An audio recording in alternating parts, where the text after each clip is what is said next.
Hi, I've done the video on the Anycubic Mega that's behind me, and I said I'd do a little bit of a video on my workshop. Well, I'm going to go down there shortly, but the reason why I'm actually doing this little bit of introduction to the workshop tour is I'm using, because I'm wandering around in the garage workshop explaining various pieces of equipment and machinery. I'm using a gimbal, and unfortunately when I'm videoing sometimes it looks like I've been on a good night out the night before. It tends to shake a little bit, I don't know why, but I'm going to see how it goes. So as I say, if it does start to shake, it isn't me, it is the gimbal that I'm using. What I'll probably do is just bear with me with it and see how it goes. I hope it somewhat, it's not too bad, but as I say, fingers crossed, it should be presentable. So I see you down in the workshop. Hi there, welcome back again. I'm back down at workshop now. I'm going to do this bit of a video just carrying on from where I left off with the Anycubic Mega Pro. What that's capable of, and just what I did to do that. And then I've come back down here now, and I'm just going to show you. This is my X-Max. This is outstanding, the quality of the build and what it can produce. And as you can see, the models up here, the two white ones, and I think it's, well, they're both as good. One of the black ones is off the Anycubic 4Max Pro, and as you can see, I don't know whether you can see that, but I mean the detail on it is extremely, both of them extremely good, and they're all at 0.2 layrite. They're not the fine layrite.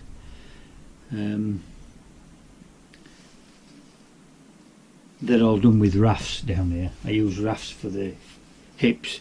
It does tend to, although I can use them without, but I tend to, for what bit of time it takes some filament, the rafts do produce a more stable print, and I've proved that time and time again. The white is, that's the same, that's that filament is Technology Outlets Hips filament, very good, not expensive. This is Esun's Hips filament, and just as good. I use the, I don't know if you can see there, I'll just turn you around. Well, yes you can, same view. You can just see the heated filament box, and I have one for the Anycubic 4Max. They're very good down here, because although it's a dry garage, it's under the house, my workshop, you can still get a little bit of moisture for being out on the bikes and the wet, and I bring them back in. You still can get a little bit of moisture, so I do tend to keep them in that. But yeah, and I'd just like to show you some print towers. This is, a lot of people have problems. I just seem to have got my settings right. I've done one white and one black off each of the printers. This is the X-Max.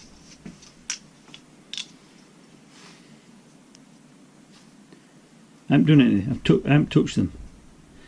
That's still got the brim on. Just look at those.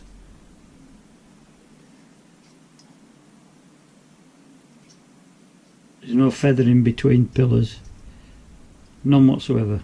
They're clean.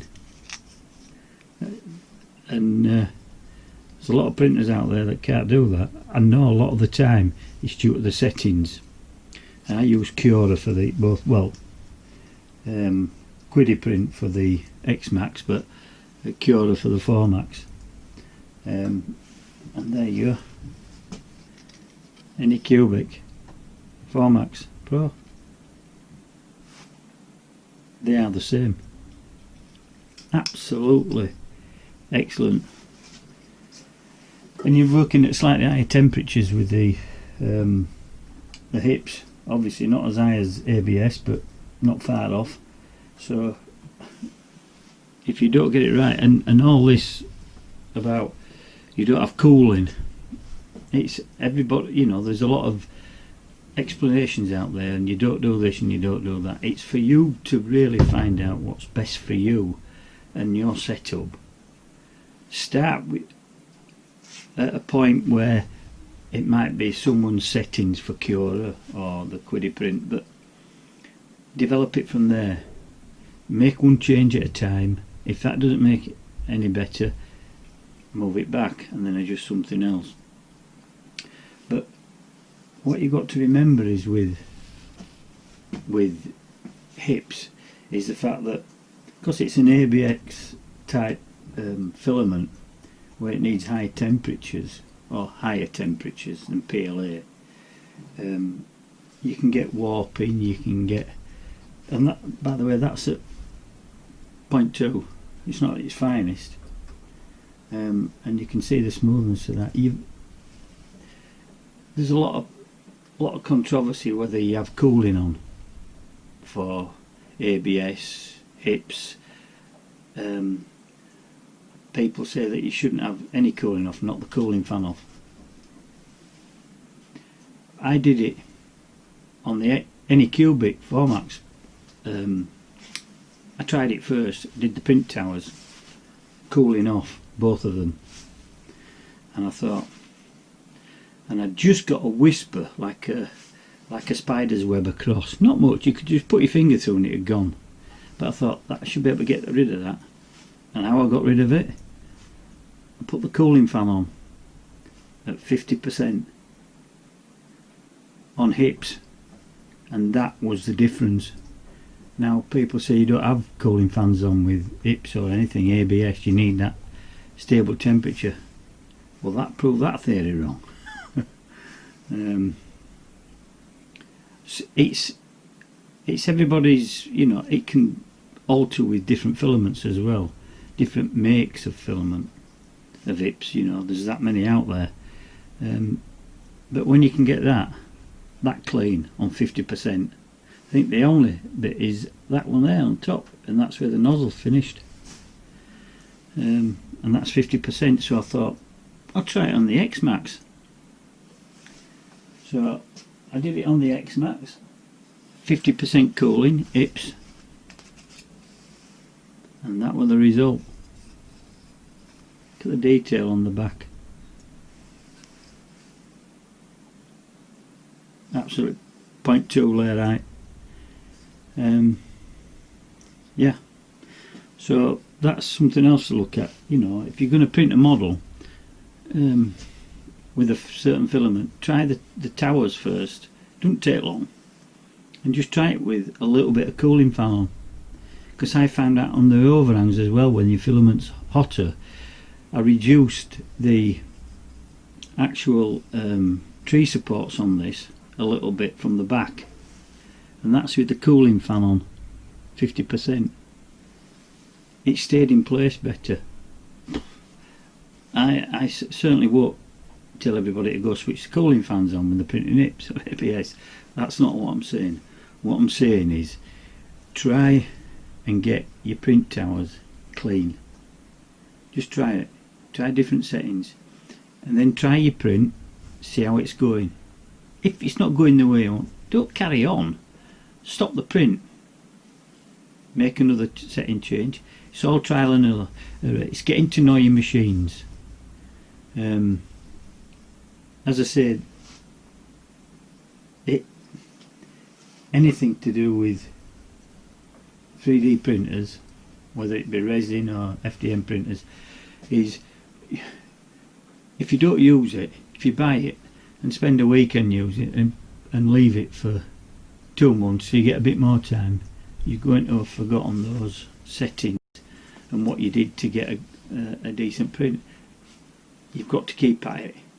I'm learning all the time, and there's a lot of people out there on the internet with extremely good knowledge, and I've picked up from them. What I'm going to do as well is I didn't want to dwell too much on the printers or what, but I'm just going to give you a quick tour of my workshop, because everybody seems to be doing that. Right, here we are. I said I'd give you a tour of my workshop, and I think it's good that, especially on YouTube, there's that many different types of workshops, and a lot of the time you're limited to space, or you've got excess space. But I think it's good to see how everybody else adapts their workspace. I'd be absolutely lost without my workshop, and as you can see, it's quite compact. It's just a garage under the house,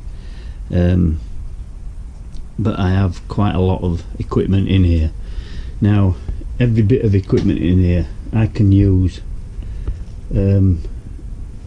to a professional level, because barring the printers, which I'm still learning at, because when I left school, just a little bit of history, when I left school I trained as an apprentice at a fine furniture factory, and I learned everything from pattern making, veneer matching, French polishing, spraying,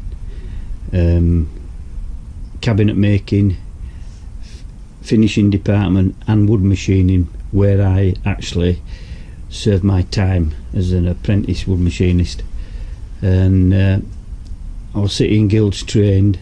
Tool room work, we had to do all the tool room work, that's all the cutter, sharpening, grinding. So I do considerably know a lot of information on woodworking, and I've never lost that. I came out of that profession, and I joined the fire service, and along with my brother, and we served for 32 years in that surroundings. With 32 years long lasting service, we enjoyed it, every minute of it, but when it come to an end, when we retired, then I knew exactly what I was going to do, and I've stuck to that, fortunately. But anyway, I'll just go through a little bit of what the workshop consists of. Now, over here, it's just my garage entrance and my drive. The two motorbikes are outside on the drive at the moment. This is my this is performed very well at 10. This is a 12-inch pull saw, one of the biggest you can get, as you can see. Ryobi, it's very good.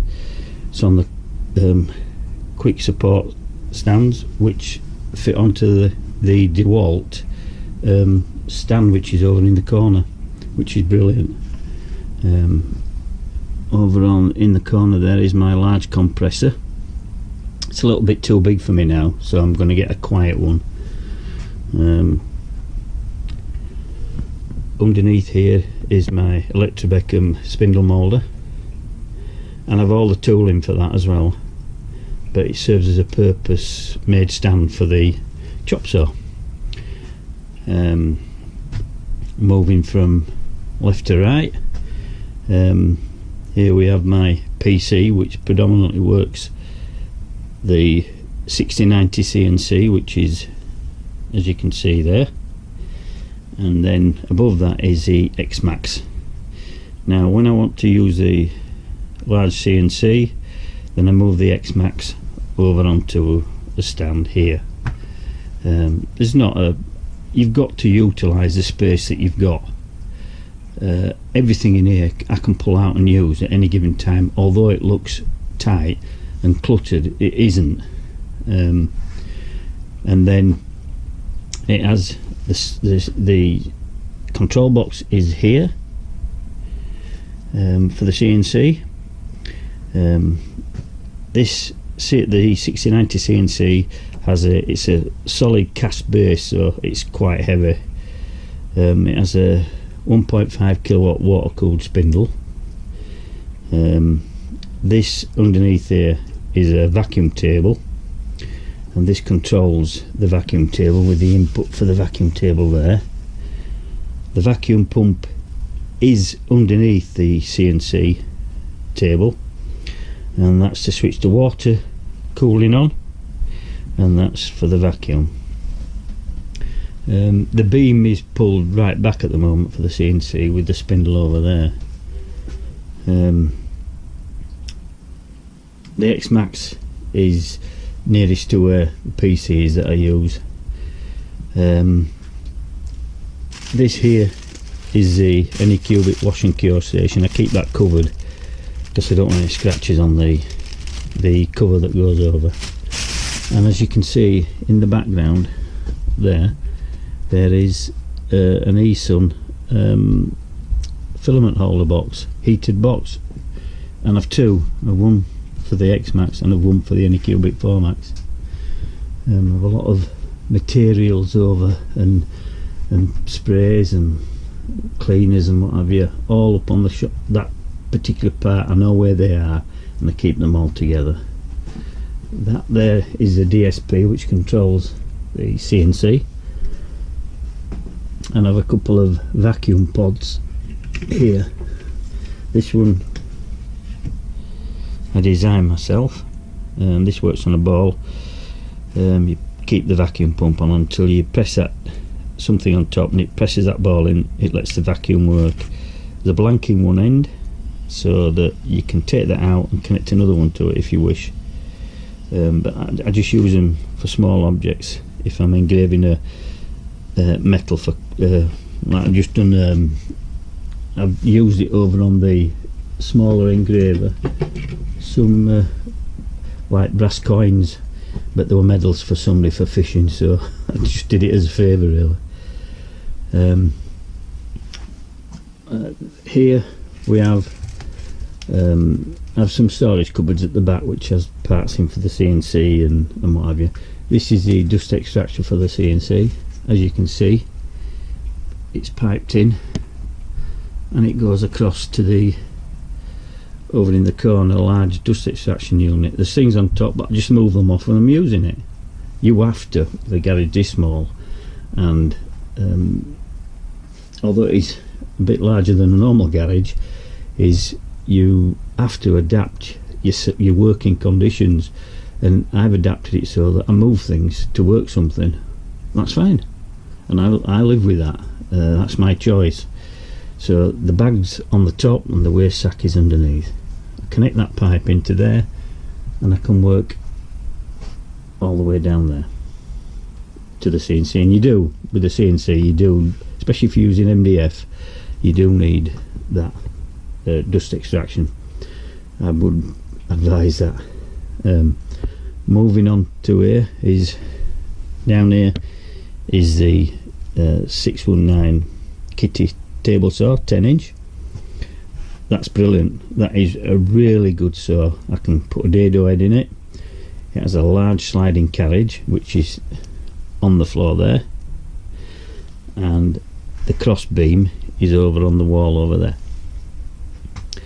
I just put them together when I want to use it, make sure I'm doing all the cutting, and then put it back. It is on wheels. It's on a removable cart, and then over on the back side of the saw it has a extendable table at the side, so when you pull this out you've got full working area here. I just move everything down to that side of the garage.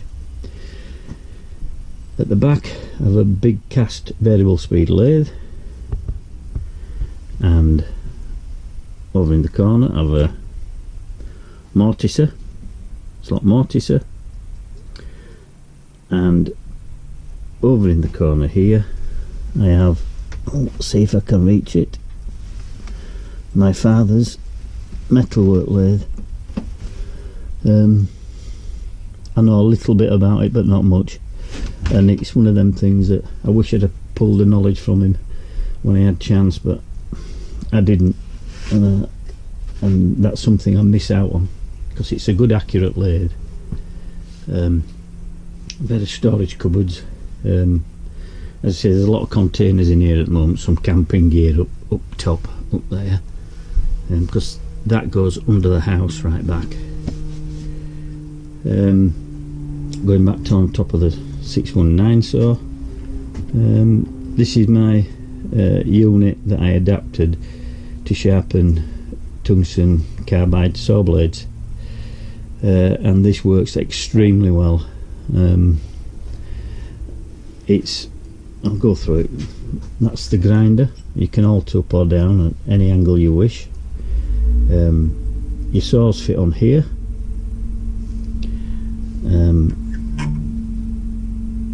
They clamp down, but only to a point where you can move it nice and easy. You adjust it, set it to the tooth with the adjustment wheel there to what you want.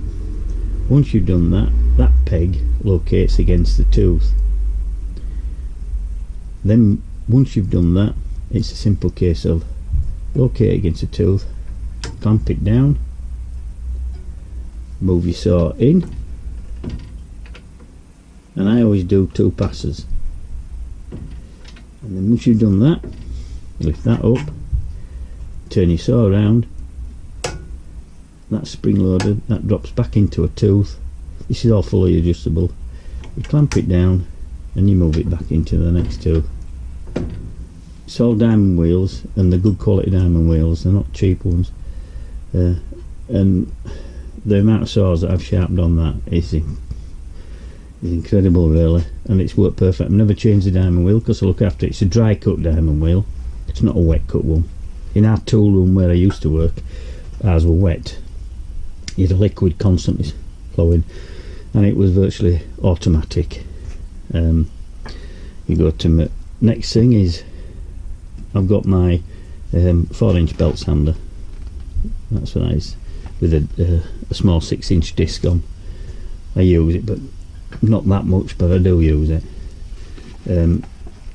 Trend air shield hose, the Pro one, that is worth its weight in gold really.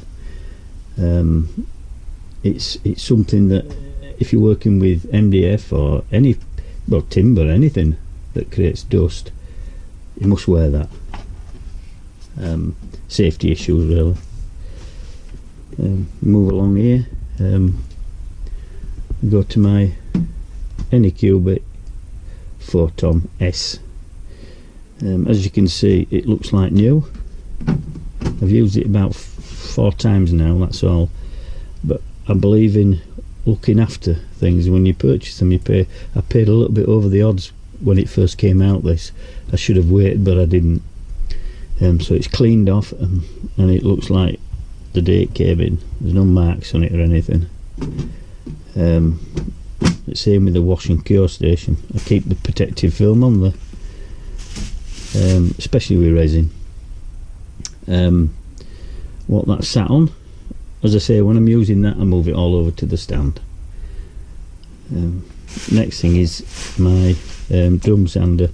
Now this is a Performax drum sander, and it's 16-inch wide and it's 32-inch long on the table, complete. The base is like a Henry cloth, but it's a moving belt. It actually grips and feeds your items through from this side. It's variable speed, which is one of the good things about it. You can adjust that to give you obviously a finer or a quicker cut depending on what you're taking off, the amount that you're taking off. It adjusts up to about 70mm I think it is, And this is what's inside it, if I can open it with one hand. There we go. You can see inside it's a big drum that spins around, and that is it's easy to change the belts. You put them on yourself as they wear out. As you can see, they're in a spiral motion. When you're doing cabinet doors, it's invaluable as this. It's very good. And then underneath it I have a bobbin sander, Delta bobbin sander. As I say, it looks cramped, but I can get to everything if I want to move it, and I don't choose to you know, get rid of something to replace it with something slightly smaller. I've paid for it, it's all good quality gear. Next in line is my Anycubic 4Max. Obviously with the screen replaced on the previous video, this should just be dead from the after sales service that I received from Anycubic, which has really annoyed me, because I promote this on my channel. I do recommend it, and this is been a superb printer. The quality of the prints that come off that on hips, PLA, anything I've put through it's come out great.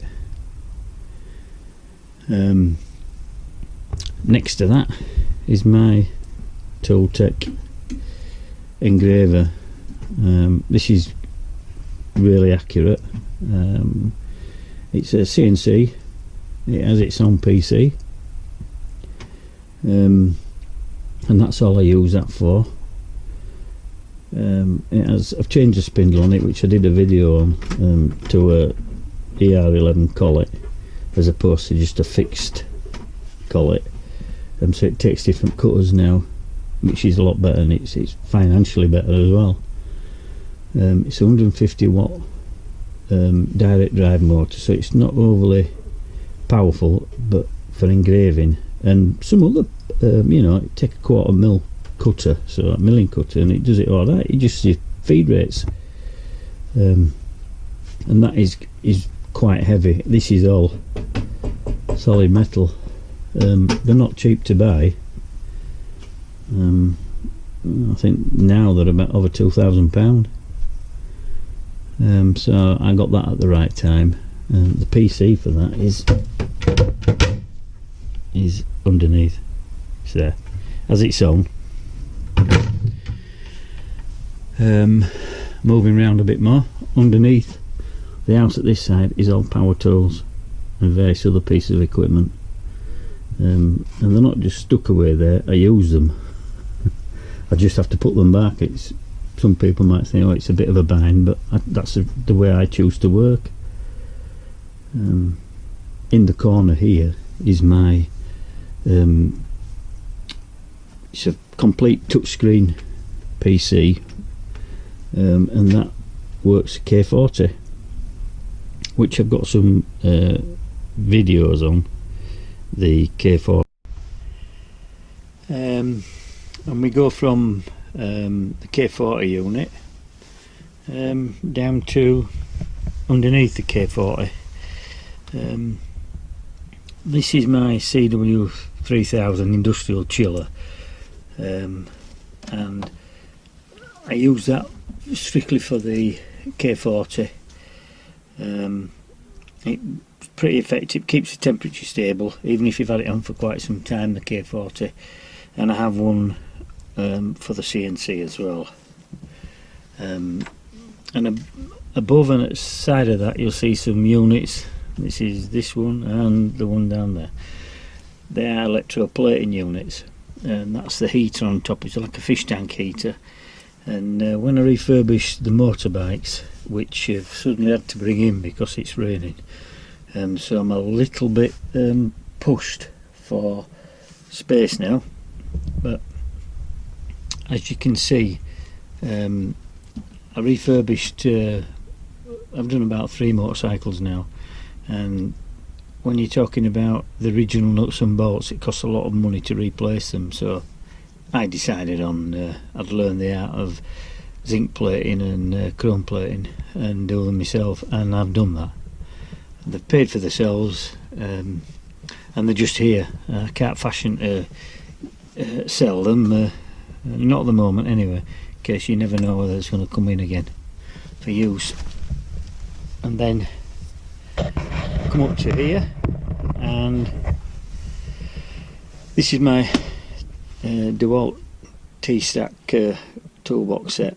I mean, I like this. It's it's on a very strong, stable trolley, and you can wheel them about to whatever you want. There's drawers in, various storage compartments, big one there, and then from, you know, top leaves your quick X, and you know, if you want some drill bits or that, underneath here is for 6 containers, and you can put your screws or whatever you want, raw plugs in. And then underneath here, oh sorry, yeah, it is right, it's in that one underneath there. Let's have a look in that one. It was me that got it wrong. There's top set of tools. Now they look new, but they are used. I just keep them clean. I look after what I buy, and it's a good tip. If you pay good money out for things, don't throw them out in the workshop or wherever you're doing the job. That's another one. I won't open them all up. As you can see, all clean but used.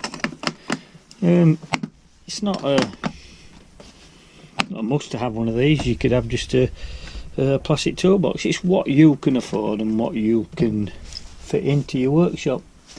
I like these because if I'm, you know, if I go out to do anything, then I can unstack them, get them in the car, get to where I'm going and put them back in. I've got everything where I need them.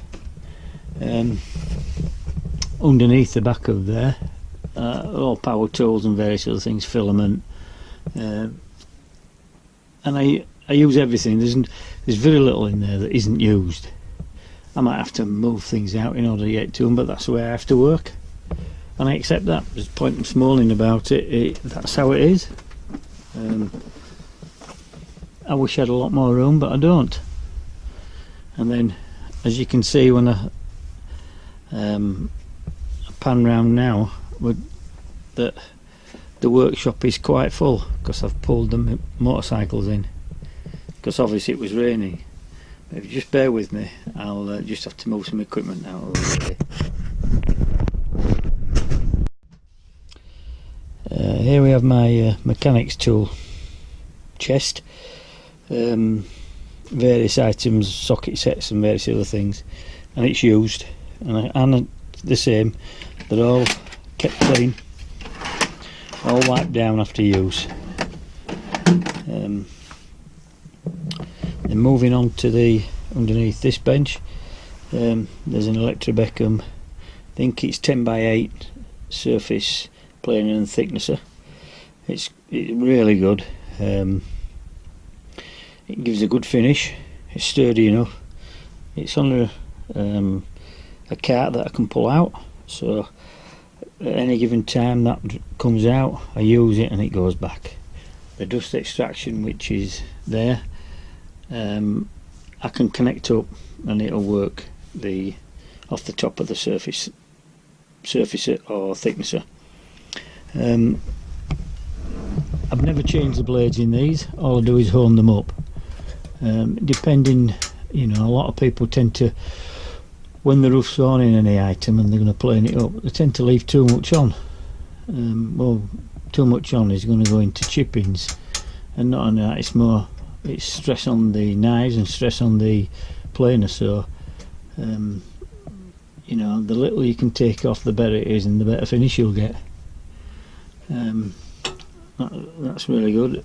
Underneath that I have, it's a shop vac, but it connects to a hose and that goes to all my hand sanders. I've got sanding blocks with hand sanding blocks. Not it will fit the powered ones, but the hand sanders, it has a flexible lead and it comes out and goes to the when I'm sanding, so there's no dust, and dust is one of the things I don't like.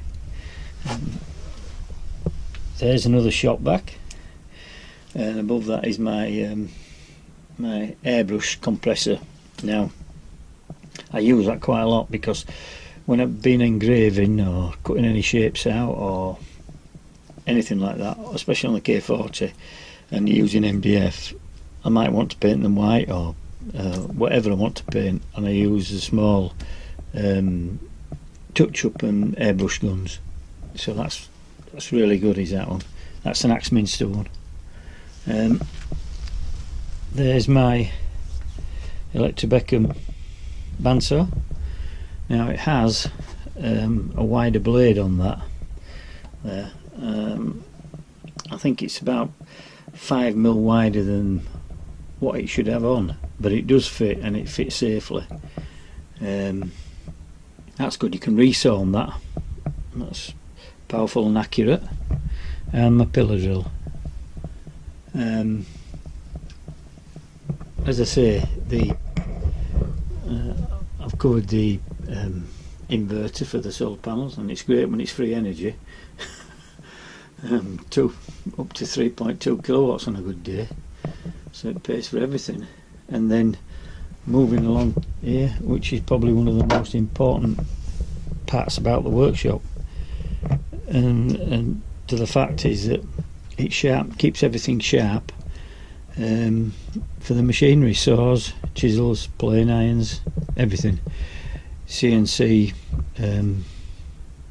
milling cutters or engraving cutters. But I'll go. This is the what I call a tabletop whetstone, which is on. That's the whetstone on top, and this is a 2-inch grinder at this end. That's a sliding gauge, so you can fasten your chisels on, and then you keep it true and parallel to the stone.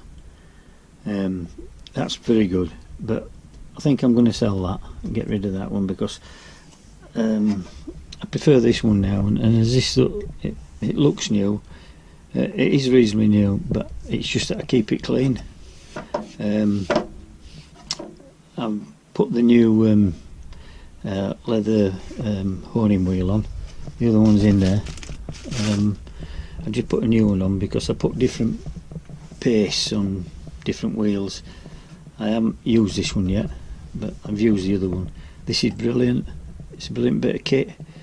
It's not expensive. It sharpens chisels, scissors, plane irons, garden shears, you name it, it'll sharpen it virtually. So that's and it's got forward and reverse on, which is good. Like some of the others don't have that facility. You have to actually move around to use the honing wheel differently. And then we move on to me. This is my other tip saw blade sharpener. When I've finished doing the face of the saw blades on the tungsten tips, and I have to change the angles to them, then this is what I use. I use this one, and this tips the diamond wheel will tip over, so I can do all one angle and then do all the other alternate angles. That is very good. At the back there you can see is a chainsaw sharpener, and the only reason I have that, and it's very good, is because it's for my brother's chainsaws. He works for a company and he does a lot of outside work, and the chainsaw it's his own, so he likes it sharp, and that's basically all I got that for. I do his chainsaws. And then we come to the probably one of the most important ones, is my decal type tool and cutter grinder. Now this was very expensive. This was about £700 from the company in Mythenroyd, and it's very accurate, and I've had to learn to use this because everything else, all the other machinery, is something that I knew how to use. But this, we never had that in our tool room. So anyway, I've learnt, and it's brilliant. Does a brilliant job at sharpening the CNC milling cutters.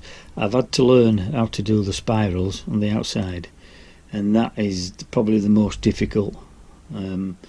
It does mag drill bits, drill bits, engraving cutters, whether they're carbon or steel, high speed steel, and it'll do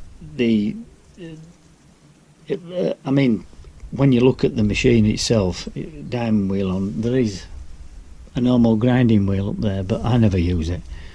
All my work is diamond, it's tungsten carbide majority, but you can use this on high speed steel, but it will sharpen most things that I need in the workshop. And as I say, I've had to learn how to use this, but all this and all the machinery that I have, it's paid for itself. And what I've used it for, it's paid for itself. And you've got to think, a lot of people will go out and buy a piece of equipment and they use it once and then it's put away, like cordless drills, and next time you come and do it, battery's flat, or the battery's no good because it's been left flat for so long. My advice to anybody that's setting up a workshop is think about what you're buying and make sure that what you're getting is within your budget.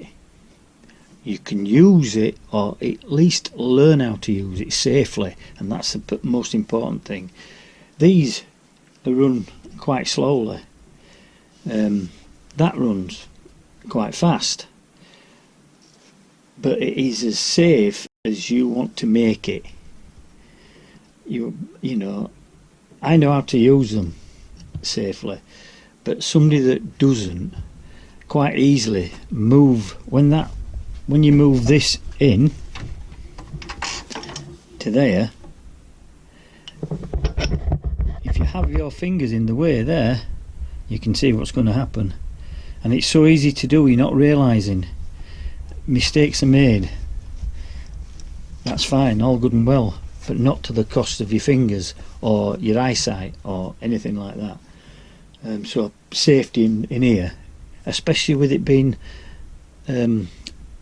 pretty well packed, is paramount. I don't skimp on safety, that's it. Eye protection, dust mask on my air fed shield all the time, ear defender if it's noisy. But as I say, the other thing is, which I would like to point out, is the fact that I have use space all over for timber. As you can all see, there's oak up there, English oak, American white oak, there's some cedar up there, and various other timber. I don't throw timber away from old furniture. Majority of the time it's good timber, so I store it. And that's advice, you know, because when do you need a little piece of timber? Hardwood, and hardwood's not cheap, as you well know. So I tend to now utilise every scrap of timber that I can, and so that there's no waste. Trees take years to grow, but you can cut them down in seconds. So as I say, I just hope that it's been a little bit of an enlightenment for you. I like to look around other people's workshops, and as I say, it's rather interesting. Which this pipe then connects to, and as you can see, goes along the roof, and it has an intermediate fan. I'm going to replace that with a slightly smaller one because it's just getting a bit noisy on the bearings. Then across here, and then that blue pipe there goes outside. I hang it on the wall, there's nothing. it extracts it all. So there's nothing. I have an extraction here which I can connect up to any of these, which you really need. But as I said, that's my workshop. So I hope you've enjoyed the little bit of a tour. But as I say, I've got some more videos to make, but I don't have a studio. What you see is what you get. I don't edit anything. I just put the videos, attach them together, so it plays continuous, and that's it. I've no fancy microphones, that's why sometimes you hear a bit of noise on the mics, but it's what you see is what you get, unfortunately. But until next time, take care, and especially with this COVID that's going about, and look after yourselves, and I wish you all good health. Bye for now. Well, that concludes my workshop tour. I hope it was everybody enjoyed it, and as I say, I can speak from experience as regards the machinery and what I have down there, because when I left school I trained as a wood machinist, apprentice trained. Got my sitting girls at that, but the company that I worked for used to do extremely fine furniture. So not only did you learn the art of how the timber came in, kiln dry it, and then how you went into every department, which was I can book match veneer, I can veneer,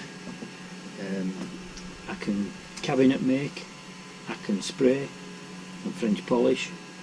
I can, went into the finishing department to where they went out to the customers, and I ended up back in the machine shop where I wanted to serve my time. But not only in the machine shop did you work, you had to do 6 months in the tool room, and that was learning all aspects of sharpening saws, grinding the cutters to the profiles for the big 4 and 6 cutters, spindle moulder cutters. You had to learn everything, and that's why I can speak from experience. I'm apprentice trained at that, and I've always kept those skills. The other skills that I'm learning now are the 3D printers, CNC, because we didn't have CNC machines then, so and also this this is technology, and although I'm not too bad with the computer and the programs, my daughter can pick it up straight away, and she's really good at it, but I struggle sometimes, and patience sometimes wears a little bit thin when things aren't going right. But as I say, I hope you've enjoyed it today, and as I say, it's just to show a little bit of what my environment is to those out there. So hang in there, and I hope to see you again soon. Bye.